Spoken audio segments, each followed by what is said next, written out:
तेलंगाना के deputy CM भट्टी विक्रमार्का साहब ने असेंबली बजट सेशन में कहा कि सरकार खेल और खिलाड़ियों को बढ़ावा देगी। हमारी सरकार उसी वादे को पूरा करते हुए T20 वर्ल्ड कप के हीरो मोहम्मद सिराज को डीएसपी की नौकरी और हैदराबाद के 5 एरिया जुबली हिल्स में 600 गज का प्लाट दिया। डिप्टी सीएम ये भी कहा कि सिर्फ सिराज को ही नहीं, हमारी सरकार बॉक्सिंग चैंपियन निक्कत जरीन, ओलंपिक्स के एथलीट दीप्ति को भी सम्मानित किया। डिप्टी सीएम भट्टी विक्रमार्का साहब ने यह भी कहा कि सरकार सभी टैलेंटेड खिलाड़ियों को फुल सपोर्ट देगी।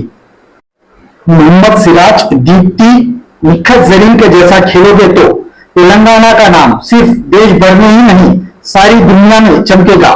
डिप्टी सीएम भट्टी विक्रमार्का साहब का तेलुगु जबानी छोटा सा बयान। Bureau report A24 news Hyderabad. మన రాష్ట్రానికి చెందిన ప్రముఖ క్రికెట్ క్రీడాకారుడు Mohammed Siraj T20 world cup లో రాణించి తెలంగాణ రాష్ట్రానికి కీర్తి ప్రతిష్టలు తీసుకొచ్చారు। వారిని రాష్ట్ర ప్రభుత్వం సత్కరిస్తూ డిఎస్పీ ఉద్యోగంతో పాటు జూబ్లీ హిల్స్ లో 600 చదరపు గజాల ఇంటి స్థలాన్ని కేటాయించింది।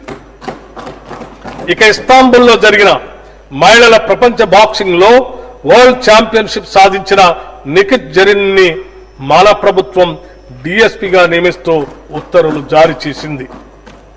పారా ఒలింపిక్స్ 2024లో సత్తా చాటి పతకం గెలిచిన తొలి తెలంగాణ మహిళా యువ అథ్లెట్ దీప్తి జివాంగిని తెలంగాణ ప్రభుత్వం సత్కరించి ₹1 కోటి నగదుతో పాటు గ్రూప్ 2 ఉద్యోగాన్ని, వరంగల్లో 500 గజాల ఇంటి స్థలాన్ని కూడా ఇచ్చింది। క్రీడలను మరింత ప్రోత్సహించడానికి ప్రభుత్వం సీఎం కప్ టోర్నమెంట్ ని ఇటీవలే నిర్వహించింది। 36 విభాగాలతో వివిధ ఈవెంట్లు నిర్వహించింది।